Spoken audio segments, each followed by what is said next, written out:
Mesir kuno dimulai dari 3150 hingga 332 sebelum Masehi, sebelum dimulainya periode Yunani Romawi dan Ptolemaic. Seperti dalam kebanyakan masyarakat kuno, wanita memiliki status sosial yang lebih rendah daripada pria.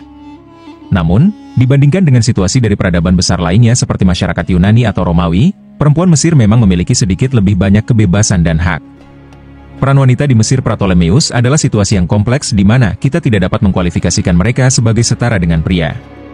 Meski begitu, para wanita ini menjalani kehidupan yang menarik dan menginspirasi untuk standar kuno, dan karenanya patut ditelusuri, rata-rata wanita Mesir kuno bisa sama menariknya dengan Cleopatra. Perempuan Mesir secara teoritis berbagi status hukum dengan laki-laki, dapat memiliki properti, dan menikmati lebih banyak kebebasan yang kita kaitkan dengan kehidupan modern. Kebebasan mereka, bagaimanapun, datang dengan batasan tertentu. Misalnya, mereka tidak dapat memegang posisi administratif yang penting, mereka hanya bisa ditempatkan di posisi kunci melalui hubungan mereka dengan laki-laki, sehingga menyoroti aspek patriarki masyarakat Mesir kuno. Apa yang membedakan posisi perempuan Mesir pada pra-Ptolemeus, yakni martabat sosial dipahami sebagai hasil dari status sosial, bukan gender. Oleh karena itu, konsepsi budaya ini memungkinkan perempuan untuk tidak begitu dibatasi oleh seksisme, melainkan mengklaim status sosial yang sama dengan laki-laki. Hal terakhir ini dibuktikan dengan fakta bahwa, hukum ekonomi dan hukum tidak menilai mereka berdasarkan jenis kelamin, tetapi status mereka, karena mereka dapat menuntut, mendapatkan kontrak, dan mengelola penyelesaian hukum termasuk perkawinan, perceraian, dan properti. Status sosial perempuan Mesir yang agak liberal, ditunjukkan dengan banyaknya pekerjaan yang bisa mereka tempati. Mereka dapat bekerja di industri tenun, musik, menjadi penatua profesional, ahli rambut, bekerja di industri rambut palsu, bekerja sebagai pengumpul harta, penulis, penyanyi wanita, penari, musisi, komposer, pendeta wanita, atau petinggi kerajaan.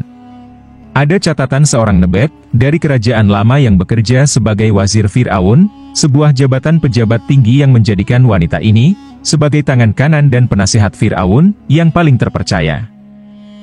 Industri musik sama menguntungkannya bagi wanita.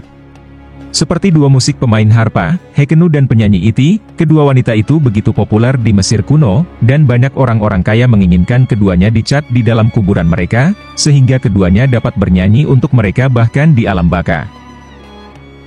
Jika dibandingkan dengan wanita dari masyarakat kuno terkemuka lainnya, terutama peradaban Yunani dan Romawi, jelas bahwa wanita Mesir menikmati lebih banyak kebebasan. Mereka tidak terbatas pada rumah tangga seperti rekan-rekan kuno mereka lainnya, tetapi dapat mengambil pekerjaan dan secara efektif mengejar karir. Meski tidak sepenuhnya tanpa batas, sebagian besar perempuan memang memiliki kebebasan yang cukup untuk bergerak sesuka hati dan memiliki kehidupan di luar rumah tangga. Mayoritas wanita Mesir dari zaman kuno adalah petani, sementara bangsawan hanya sebagian kecil dari populasi wanita. Perempuan petani membantu suami mereka dengan pekerjaan mereka, sering bekerja bersama mereka, sementara hanya perempuan kaya yang mampu memiliki pekerjaan yang lebih baik atau tidak bekerja sama sekali. Sudah biasa bagi seorang wanita aristokrat Mesir untuk bekerja sebagian besar di dekat rumahnya, mengawasi pelayan atau mengurus pendidikan anak-anaknya. Wanita yang lebih kaya memiliki lebih banyak pilihan, karena mereka dapat memiliki rumah tangga sendiri, di mana mereka akan mempekerjakan pria dan wanita yang akan menjaga rumah tangga bersama. Menarik untuk dicatat bahwa dalam rumah tangga perempuan lain akan memiliki peran administratif dan mengawasi rumah tangganya setelah dipekerjakan oleh pemiliknya. Dengan cara ini, wanita Mesir yang kaya dapat lebih mendedikasikan diri pada pekerjaan mereka masing-masing. Wanita di Mesir kuno dipandang sebagian besar setara dengan pria dalam pernikahan. Hal ini diduga dari banyaknya lagu dan puisi yang sering membandingkan pasangan dengan saudara laki-laki dan perempuan, menunjukkan bahwa mereka memiliki status yang sama dalam keluarga. Sungai Nil dan Bumi Hitam memainkan peran utama dalam budaya dan sistem kepercayaan Mesir kuno karena dikaitkan dengan kesuburan. Karena itu, kesuburan sangat dihargai dan dikaitkan dengan wanita Mesir. Kesuburan secara budaya dan sosial penting, dan ketidaksuburan pada seorang wanita dapat memberikan suaminya alasan yang baik untuk bercerai atau istri kedua. Peran kesuburan dalam pikiran orang Mesir kuno dapat dipahami dari banyak ritual kesuburan yang ada dan dipraktikkan secara luas. Setelah hamil, perut ibu akan dipersembahkan kepada Dewi Tenenet, yang dimaksudkan untuk mengawasi kehamilan. Di sisi lain, kontrasepsi tidak disukai, dan ada banyak metode dan pengobatan yang dapat mencegah wanita hamil. Mengenai kehamilan dan menemukan jenis kelamin biologis anak, orang Mesir menggunakan metode yang menyebar ke Eropa dan bertahan selama berabad-abad. Beberapa biji jelai dan gandum akan ditempatkan di kain dan direndam dalam urin wanita hamil. Jika gandum tumbuh, anak itu akan menjadi laki-laki, dan jika jelai tumbuh, itu akan menjadi perempuan. Melahirkan dipandang sebagai ritual di mana kepala wanita akan dicukur, dan dia akan diletakkan di atas tikar dengan batu bata di setiap sudutnya. Setiap batu bata mewakili dewi yang dimaksudkan untuk melindungi ibu saat melahirkan. Mungkin Ratu Mesir yang paling populer adalah Cleopatra. Namun, tidak semua orang tahu bahwa dia hidup selama periode Ptolemeus ketika budaya Mesir mengadopsi banyak nilai dan cita-cita Yunani Romawi, yang mempengaruhi cara pandang wanita. Meskipun orang Yunani dan Romawi tidak melihat wanita sebagai kandidat yang cocok untuk memerintah suatu wilayah, hal ini tidak selalu terjadi pada orang Mesir dari kerajaan lama, tengah, dan baru. Seperti kebanyakan masyarakat kuno, laki-laki adalah pilihan ideal untuk memerintah karena kekuasaan ditransmisikan dari ayah ke anak.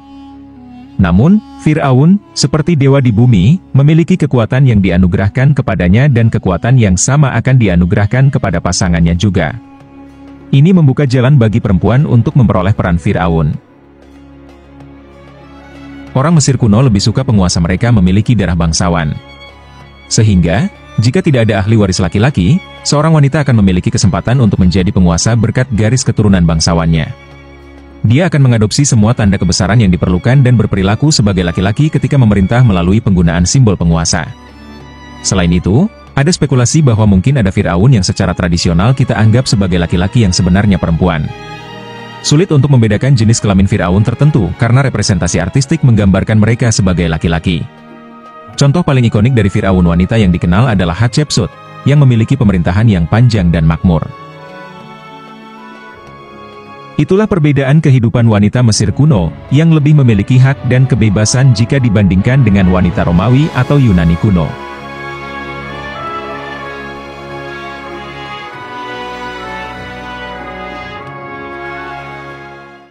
Thank you.